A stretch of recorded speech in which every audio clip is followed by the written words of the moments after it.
السلام علیکم۔ آج میں آپ کو ایک دلکش ضلع جسے سوابی کہا جاتا ہے کی کہانی سناؤں گا۔ سوابی پاکستان کے صوبہ خیبر پختونخوا کا ایک شہر ہے جو دریائے سندھ کے کنارے پر واقع ہے۔ یہ پاکستان کا 63واں سب سے بڑا شہر ہے اور صوبہ خیبر پختونخوا کا 8واں بڑا شہر ہے۔ سوابی دریائے سندھ اور دریائے کابل کے درمیان میں واقع ہے۔ اس کے باشندوں کو سوابی وال کہا جاتا ہے۔ سوابی بہت سے اہم آثار قدیمہ پر مشتمل ہے۔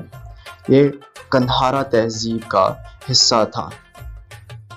سکندر اعظم نے دریائے سندھ کو عبور کیا جہاں اس کے دائیں کنارے پر ہنڈ گاؤں واقع ہے۔ ہنڈ ایک آثار قدیمہ کا خزانہ ہے اور تقریباً 300 سال سے ہندو اور ترک شاہی کا دارالحکومت رہا ہے۔ آثار قدیمہ پورے سوابی میں پائے جاتے ہیں۔ یہ سیاحوں کے لیے پرکشش ہے۔ سوابی کی زیادہ تر آبادی یوسف زئی پٹھانوں پر مشتمل ہے۔ اس ضلع میں عثمان زئی اور تنولی بھی موجود ہیں۔ تاہم آج بھی سوابی میں کچھ ہندو اور سکھ آباد ہیں۔ آبادی کی بات کی جائے تو ضلع سوابی تقریباً 16 لاکھ افراد کا گھر ہے۔ سوابی میں کھیلے جانے والے کھیلوں میں ملی، مکھا، کبڈی، مرغوں کی لڑائی اور گھوڑ سواری شامل ہے۔ سوابی لاتعداد ندیوں اور 2 بڑے دریاؤں سندھ اور کابل کا گھر ہے۔ دونوں دریا ہنڈ کے مقام پر ملتے ہیں جو سیاحوں کی توجہ کا ایک بڑا مرکز ہے۔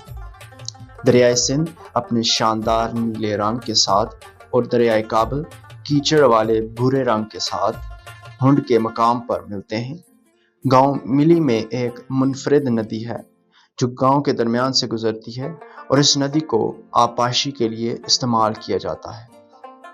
بات اگر سوابی کی تعلیم کی جائے، سوابی کی شرح خواندگی 49% ہے، جن میں لڑکوں کی شرح خواندگی 65 جبکہ لڑکیوں کی شرح خواندگی تقریباً 34% ہے۔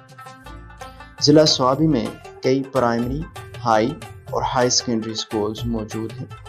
پاکستان کی مشہور غلام اسحاق خان یونیورسٹی بھی اسی ضلع میں واقع ہے۔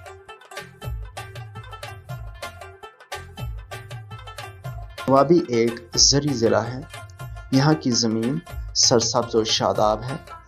یہاں پر اگائی جانے والی چیزوں میں گندم، مکئی، چاول، تمباکو وغیرہ شامل ہیں۔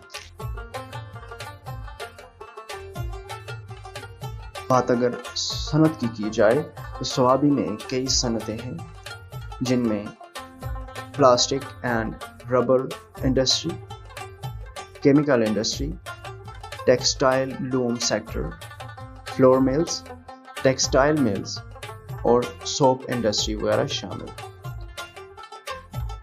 بات اگر زبان کی جائے تو یہاں پر 95% پشتو بولی جاتی ہے کہ 3% ہندکو اور 2% باقی زبانیں بولی جاتی ہیں۔ ضلع سوابی میں اردو بولی اور سمجھی جاتی ہے۔